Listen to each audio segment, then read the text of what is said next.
Respected viewers, আসসালামু আলাইকুম। আশা করি আপনারা সবাই ভালো আছেন। আমি আজ সকালে একটি স্ট্যাটাস দিয়েছিলাম যে আমি নিজে নিজে ঘরে বসে অনলাইনে আমার আয়কর রিটার্ন জমা দিয়েছি।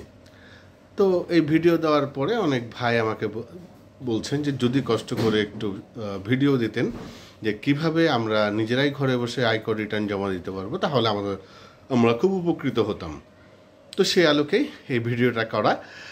তো আমরা যদি নিজেরা ঘরে বসে আয়কর রিটার্ন জমা দিতে চাই, তাহলে আমাদেরকে প্রথমে এনবিআর বা ন্যাশনাল বোর্ড অফ রেভিনিউ অথবা জাতীয় রাজস্ব বোর্ডের ওয়েবসাইটে ঢুকতে হবে। সেখানে ঢুকে প্রথমে আমাদের অনলাইনে রেজিস্ট্রেশন করতে হবে। আমরা শুরুতেই কিভাবে রেজিস্ট্রেশনটা করতে হয় সেটা দেখব। আসুন আমরা রেজিস্ট্রেশন করাটা দেখে নিই। প্রথমে আমাদের ঢুকতে হবে গুগলে। আমরা গুগল ক্রোমে যাব। গুগল ক্রোমে গিয়ে এনবিআর লিখে সার্চ দিব।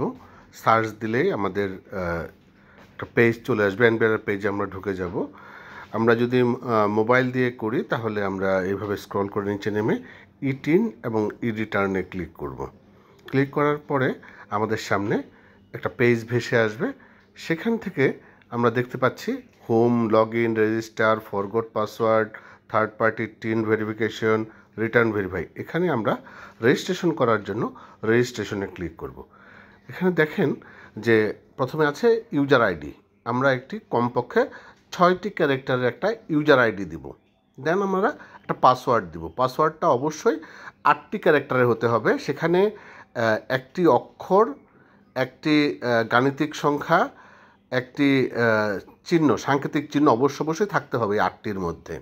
এবং সেই একই জিনিসটাকে আমরা রিটাইপ করে পাসওয়ার্ডটা রিটাইপ করব। দেন সিকিউরিটি কোশ্চেন আছে।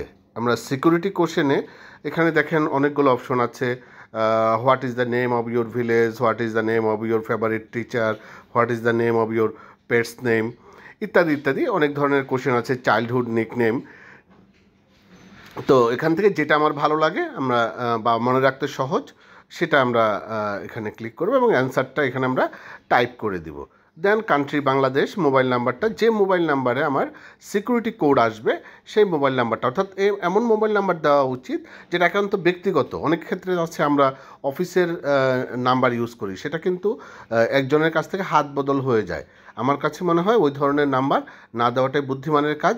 নিজস্ব পার্সোনাল নাম্বারটাই এখানে আপনারা দিবেন। দেন আমরা ইমেল অ্যাড্রেসটা দিব। ইমেল অ্যাড্রেসটা দেওয়ার পরে এখানে টাইপ করব ইমেল অ্যাড্রেসটা। দেন বর্তমানে আসলে গুগলের যুগ চলছে, আমার মনে হয় জিমেল অ্যাড্রেসটা দেওয়াটাই বেটার হবে। দেন আমরা এখানে একটা ক্যাপচা আছে, সেই ক্যাপচাটা আমরা এখানে টাইপ করব। এখানে বড় capital M, capital U, capital H, capital C, capital I এবং ক্যাপিটাল এফ দেওয়া আছে। দেন আমরা রেজিস্টারে ক্লিক করব। রেজিস্টারে ক্লিক করলে আমাদের যে মোবাইল নাম্বারটা দেওয়া আছে এবং ইমেল অ্যাড্রেসটা দেওয়া আছে সেখানে একটি কোড চলে যাবে, ভেরিফিকেশন কোড চলে যাবে।